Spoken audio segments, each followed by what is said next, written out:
The Russian Navy's aircraft carrier program, centered around the aging Admiral Kuznetsov, has long been a subject of scrutiny and skepticism. With its sole carrier plagued by mishaps and prolonged repairs, questions about the future of Russia's carrier fleet are inevitable. Yet, despite challenges, Russia's naval ambitions, rooted in strategic necessity and national pride, suggest a resilient path forward. Far from being a relic of the past, Russia's aircraft carrier program holds potential for a revival, driven by modernization efforts, strategic imperatives, and a commitment to restoring maritime power.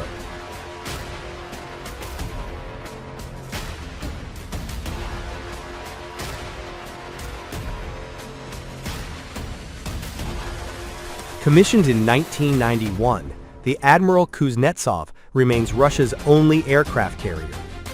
Designed as a hybrid aircraft-carrying cruiser, it combines missile armaments with a modest air wing, reflecting Soviet-era naval doctrine prioritizing missile defense over traditional carrier operations.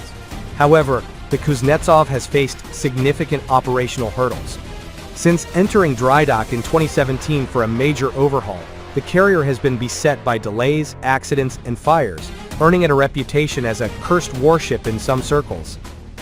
Recent reports indicate that repair efforts have been suspended, with discussions underway about whether to scrap the vessel or continue its modernization.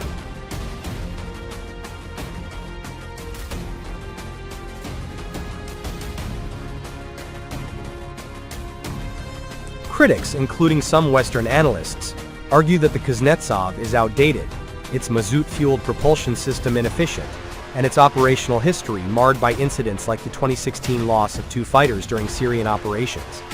Yet these challenges do not tell the whole story. The Kuznetsov has been a symbol of Russian naval ambition, projecting power in the Mediterranean and Arctic. Its overhaul, if completed, could extend its service life by 15 to 20 years, equipping it with modernized systems and weaponry to remain a credible asset. Russia's commitment to retaining this flagship underscores its determination to maintain a carrier presence, even amid economic and industrial constraints.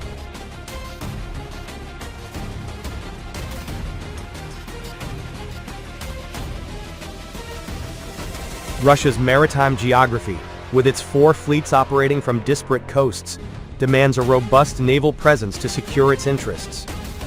The Arctic, a strategic priority, requires air cover for operations along the northern sea route, where carriers can provide critical support. The Kuznetsov has historically supported Russia's northern fleet, ensuring protection for submarines and surface vessels in this vital region. Similarly, the Pacific Fleet, facing growing competition from China and the United States, would benefit from a carrier to assert influence in the Asia-Pacific.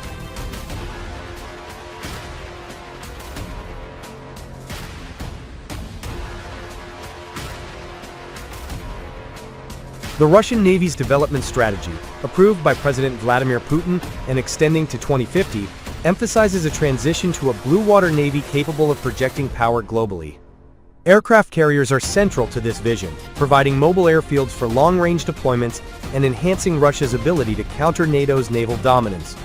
While unmanned systems and submarines are critical, carriers offer unmatched flexibility, combining air defense, strike capabilities, and prestige. As retired Vice Admiral Vladimir Pepelyayev has argued, a great maritime power requires a robust carrier fleet to compete on the global stage.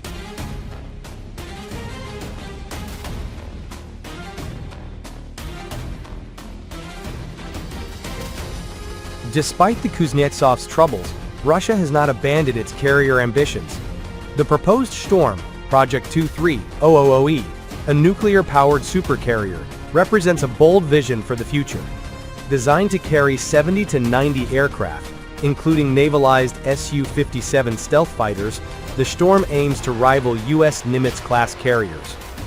While economic constraints and the ongoing conflict in Ukraine have delayed progress, Russian officials have indicated that construction could begin between 2025 and 2030, with Sevmash Shipyard identified as a potential builder.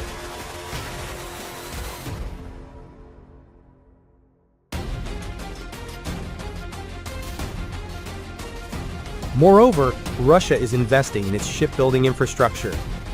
The modernization of Severnaya Verf and plans for a new facility in Vladivostok by 2032 signal a commitment to overcoming the loss of Soviet-era shipyards in Ukraine.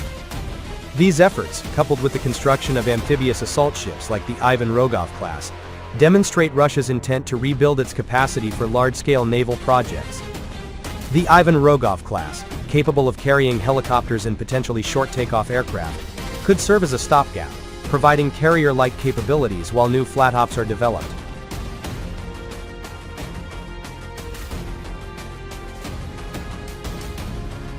Economic challenges, exacerbated by sanctions and the Ukraine conflict, have strained Russia's defense budget.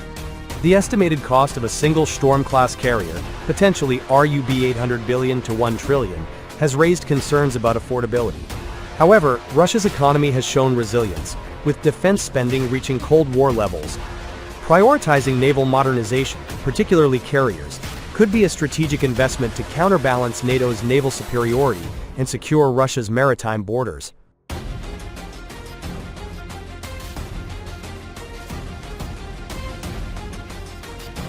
The loss of experienced personnel and industrial capacity is another hurdle, but Russia's volunteer-based naval expansion and focus on training facilities, such as the planned simulator at Yeysk, suggest a long-term commitment to rebuilding expertise.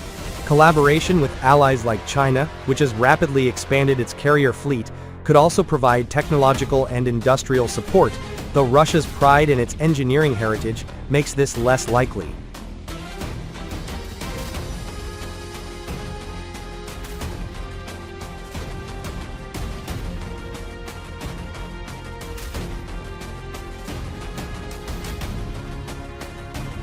The narrative that Russia's carrier fleet is doomed overlooks the nation's strategic resolve and historical adaptability. The Admiral Kuznetsov, despite its setbacks, remains a potent symbol of Russia's naval aspirations, and its potential return to service could bridge the gap to new carriers. Projects like Storm and Lamantin reflect a forward-thinking approach, tailored to Russia's unique needs, such as Arctic operations. Critics may dismiss carriers as obsolete, but their continued use by powers like the US, China, and India underscores their enduring relevance.